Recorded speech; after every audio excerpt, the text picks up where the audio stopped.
সব ওলামা আলেম সবাই আমার মাথার তাজ, সবাই আমার শ্রদ্ধার জায়গায়, বুজুর্গগণ ভালোবাসার জায়গায়। আমি সম্মানিত সানে সাহাবা খতিব কাউন্সিল বাংলাদেশের সম্মানিত চেয়ারম্যান মহোদয়, মহাসচিব মহোদয়কে নিয়ে আজকে এই বার্তা আপনাদের মাধ্যমে সবাই পৌঁছে দিলাম সব জায়গায়।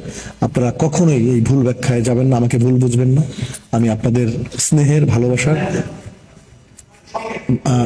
ভালো সন্তানের মতো, ভালোবাসার মানুষ ভাইয়ের মতো, ইসলামের প্রতি পূর্ণ আস্থা, ইমামদের প্রতি পূর্ণ আস্থা ভালোবাসা, কখনোই তাদের আমি শ্রদ্ধা বা সম্মানের জায়গা থেকে বিচ্যুত করতে পারবো না। সবাই আমার জন্য দোয়া করবেন, আপনার প্রতি অবিরাম ভালোবাসা। আবারও বলি, অজান্তে কোনো কষ্ট দিয়ে থাকলে, আপনার কষ্ট পেয়ে থাকলে আমাকে ক্ষমা সুন্দর দৃষ্টিতে দেখবেন, ক্ষমা করে দিবেন।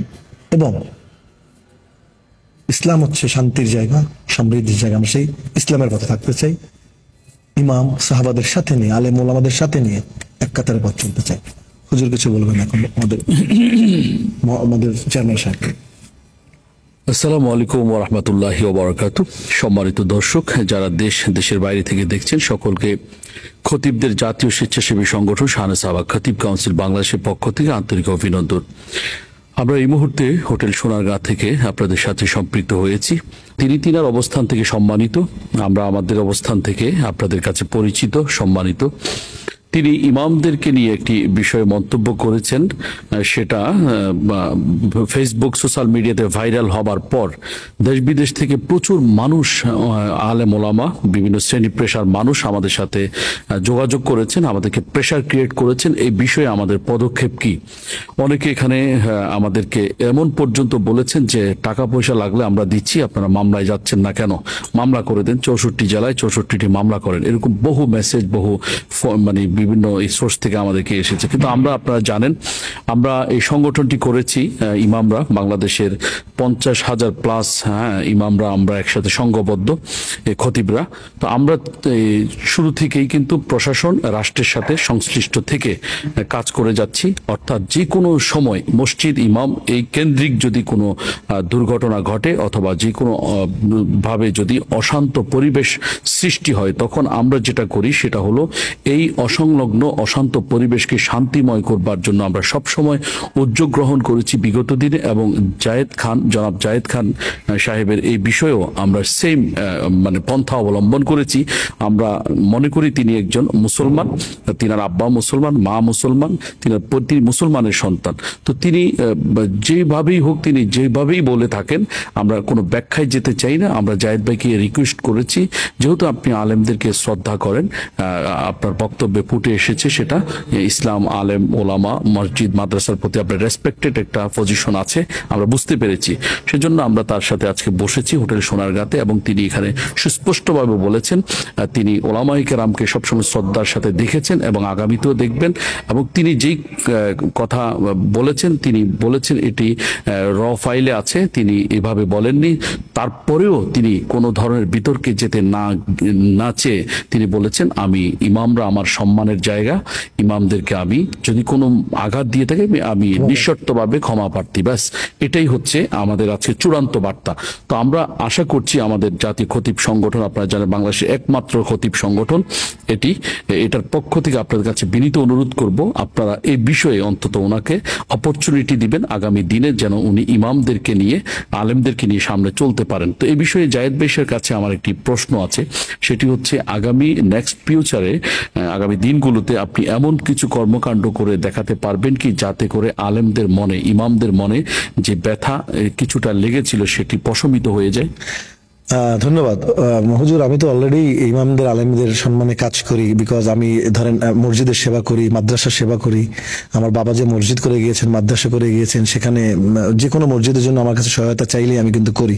এগুলো কখনোই ফেসবুকে পোস্ট দেয় না, কারণ মসজিদ মাদ্রাসার জন্য দান করলে করতে হয় না। কোথাও একটা এসি লাগবে আমি দেই, কোথাও কার্পেট লাগবে দেই, এর মনে অসংখ্য কাজ করেছি। এবং এফডিসির যে আজকে সুন্দর একটা মসজিদ নির্মাণ করেছে, এটার পিছনেও কয়েকজনের মধ্যে আমার অবদান আছে। এফডিসি থেকে নামাজ পড়া যেত না। আপনারা তো ভিতর খুঁজেন না, এখানে আমি প্রথম দিন দরজা দেখে বলেছি একটা ভালো মসজিদ দরকার। সবাই বলে এফডিসিতে মসজিদ থাকবে, যে অবশ্যই মসজিদ থাকবে। একটা মসজিদ আগের থেকে ছিল কিন্তু পানি উঠতো, নামাজ পড়তে হলো। এখন সুনিপুণ একটা মসজিদ, নয়নবিরাম মঞ্জুমার মতো একটা মসজিদ, আমরা 5 থেকে 6 জন লোক উদ্যোগ নিয়ে ওখানে মসজিদ করেছি। তা আমি যদি ইসলাম বিদ্বেষী হতাম, ইমামদের পছন্দ না করতাম, তাহলে মসজিদ নির্মাণে কেন এগিয়ে আসলাম সবার সাথে? যে আমাদের 3টি মাত্র কাজ। প্রথমত, কোনো ইমাম, খতিব, মুয়াজ্জিন, খাদেম, আলেমরা যদি সামাজিকভাবে নির্যাতনের শিকার হয়, অপরাধের শিকার হয়, আমরা সেখানে কাজ করি প্রশাসনিক সাপোর্ট নিয়ে। এই যাবৎ আমরা প্রায় 3000-এর বেশি ইমাম, খতিবকে, আলেমদেরকে হেল্প করেছি প্রশাসনের সাপোর্ট নিয়ে। তৃতীয়টি হচ্ছে যে স্বাস্থ্য সুরক্ষা, মেডিকেল সেবা। আপনি শুনে আশ্চর্য হবে, সারা বাংলাদেশে ইমামরা খুবই অবহেলিত। এরা অনেকে আছে বৃদ্ধ বয়সে খুবই মানবেতর জীবন যাপন করছে, এদের জন্য কিছু। হুজুর, আপনার কথার সাথে আমি একটু একমত। আমি আমার মসজিদের যিনি ইমাম আছে তাকে বেতন উঠে দিতে হয়, কষ্ট করে, অনেক সময় বেতন পায় না, তাও তো নামাজ পড়িয়ে যায়। আমি আজকের অনুষ্ঠানের মাধ্যমে সরকারের কাছে অনুরোধ করতে চাই, যত ইমাম আছে মসজিদের সবার জন্য যে একটা বেতন ভাতার ব্যবস্থা করে দেয়। আপনার মাধ্যমে আজকে অনুষ্ঠানে তুলে ধরতে চাই আমরা সবার কাছে। আমরা বিশেষ করে ধর্মমন্ত্রী যিনি আছে তার দৃষ্টি আকর্ষণ করছি, প্রধানমন্ত্রী দৃষ্টি আকর্ষণ করছি, যিনি আমাদের মমতাময়ী মা। এই যারা নামাজ পড়ান, কষ্ট করে আজান দেন, সব তাদের পিছনে নামাজ পড়ি, আল্লাহকে দেখিনি আমরা, তাদেরকে বিশ্বাস করে সূরায় নামাজ পড়ি। আমি যদি ইমামদের ভালোই না বাসতাম, ইমামরা যদি আমার পছন্দের মানুষ না হতো, তাহলে কি এগুলোতে আমি অংশগ্রহণ করতাম? তো এগুলোর কোনো সুযোগ নাই। ইমামদের সাথে আমি আছি এবং আমার আজকে চেয়ারম্যান এবং এই মহাসচিবের সাথে কথাই বলতে চাই, যে কোনো প্রয়োজনে আমাকে স্মরণ করলে। স্পেসিফিকলি আমি আপনার কাছে একটা আবেদন রাখতে চাই, বলেন। তা হচ্ছে আমরা নেক্সট ফিউচারে আমাদের সংগঠনের মাধ্যমে অথবা বাংলাদেশের ধনাঢ্য যারা আছেন, আমরা তাদের কাছে যাব এক এক করে। প্রথমে আপনাকে দিয়ে শুরু করতে চাই আমাদের লালিত স্বপ্ন যে ইমামদের জন্য একটা ভবিষ্যতে হসপিটাল করতে চাই, এবং এটাতে ইনশাআল্লাহ আমি আপনাদের সাথে আছি। আমার তো এত বড় আল্লাহ এত সামর্থ্য দেয়নি, তবে আপনাদের ক্ষুদ্র মানুষ, আপনার অবস্থা থেকে ক্ষুদ্র মানুষ হিসেবে আপনাদের সাথে আছি। এটা একটা ভালো উদ্যোগ, হসপিটালের সাথে যদি আপনি করতে চান, এটা একটা অত্যন্ত যুগান্তকারী পদক্ষেপ। আপনাদের মাধ্যমে আল্লাহ তাআলা সেটা পূরণ করে, এবং আপনাদের সাথে আমি আছি। খুব খুব খুশি হলাম। দর্শক, আপনারা শুনেছেন চিত্রনায়ক জায়েদ খান, তিনি আপনাদের তার মনের কথা বলেছেন। ইমাম, খতিব, আলেম, ওলামার প্রতি তার যে সম্মান, যে শ্রদ্ধা, যে ভালোবাসা, তিনি সেটা ব্যক্ত করেছেন। আমরা ভবিষ্যতে ইমাম, খতিব যারা আপনারা জানেন অবহেলিত, বঞ্চিত, তারা দুরারোগ্য ব্যাধিতে আক্রান্ত হলে মৃত্যু ছাড়া তাদের কোনো গন্তব্য আমরা দেখতে পাই না। অর্থাৎ চিকিৎসার জন্য তারা এত টাকা কোথায় পাবেন? অনেকে ইন্ডিয়া যান, সিঙ্গাপুরে যান, লন্ডনে যান, কিন্তু আমাদের ইমামরা টাকার অভাবে অনেকে চিকিৎসা করাতে পারছেন না। জায়েদ ভাই কথা দিয়েছেন, আমরা ইমামরা যদি উদ্যোগ গ্রহণ করি, তিনি নেক্সট ফিউচারে একটা হসপিটালের সাথে তিনি সম্পৃক্ত হবেন। আমি আপনাদের কাছে খুবই বিনীতভাবে অনুরোধ করছি, একজন মানুষ ভুল করেছেন অথবা তিনি তার পজিশন থেকে যে কথাই বলেছেন, তিনি তার কথাটাকে বারবার নিঃশর্তভাবে আপনাদের কাছে ক্ষমা প্রার্থনা করছেন মিডিয়াতে এসে, এবং আজকেও।